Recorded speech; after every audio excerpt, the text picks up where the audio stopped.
នៅរោងចក្រនេះខាងកើតរោងចក្រនេះ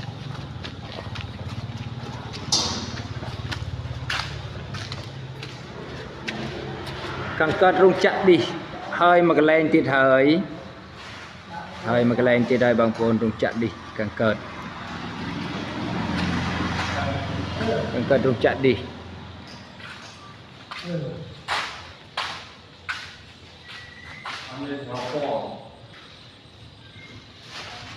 វាខុសពើចឹងឯងបងគាត់នៅវាខុសពើចឹងឯងប៉ុន្តែបើយកល្អវាយើងបើកនឹងឲ្យដូរហេតុបាទតែយើងចុចវាតង់វាត្រូវគ្នាមកកុំឲ្យវាឆេះពណ៌ដូចគ្នាទាំងអស់វាអត់តភ្លឺទេ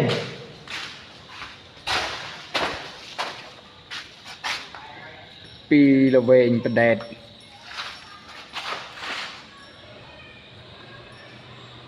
វាឲ្យមើលនេះបាត់នេះសងខាងស្អាតចប់ដល់រកហើយមែនទេបើរៀបសង្ខាងពីរចែកទៀតពីល្វែងវាភ្លឺ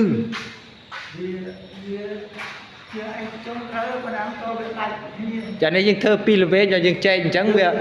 បាទធ្វើតែមួយផ្ទះពីល្វែងធ្វើមួយចាប់មកតែមួយហើយរោងចក្រនេះខាងកើតរោងចក្រនេះហើយផ្ទះបដែតចិត្តបើកក្នុងបន្ទប់មើលតែចក្រានបាយទៅបាទណាថ្ងៃនេះថ្ងៃបង្ហើយថ្ងៃអង្គារ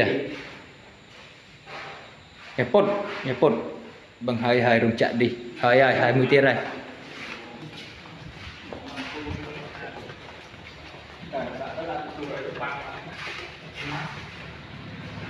ហ្នឹងបើកឲ្យស្អាតអញ្ចឹងមិនដល់ទៅបើសិនណាដាក់អញ្ចឹងមកកើតសារពូលេត្រីនេះខ្ញុំដាក់កុងតាក់តាបមកនេះមួយទៀតហើយដាក់ខ្សែតាបមកនេះមួយខ្សែទៀតមកចុចកុងតាក់មួយភ្លឺពីរអាពូលេត្រីសចេះដល់មកដាក់ថាដាំដាក់តែកដាលទេឥឡូវមិនឲ្យកដាលទេខ្ញុំមើលទៅខ្សែមានប្រាប់ហើយហ្នឹងឯងខ្សែមានស្រាប់ហើយយកតែកុងតាក់មកញឹតតែកន្លែងទៅនេះមកជឿបសាងខាងពីរទៀតមកអូស្អាតទៅលិចផ្លឹបដាក់សាងខាងវាខុសអាភ្លើងលើបាត់ហើយបាទអាខុសភ្លើងលើបាត់ហើយសាងខាងវាត្រូវចែកពីប្រឡោះហើយដាក់តែមួយវាស្អាតវិញខាងដែរបើឈើអញ្ចឹងដាក់អានេះពីរខាងមកអា LED នេះពីរខាងមកអានេះចែកគ្នាពីរអាគ្នាពីរ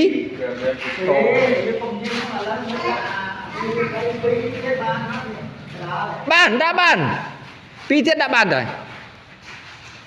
ពីរទៀតបានតែយកទៅយកមកអញ្ចឹងបាទយកតម្រៃដូចគ្នាមកដាក់តម្រៃអានោះដាក់ឡើងលើអាពីរនេះដាក់ចុះក្រោមចេះវិញយកតម្រៃឲ្យវាចុះប្រេង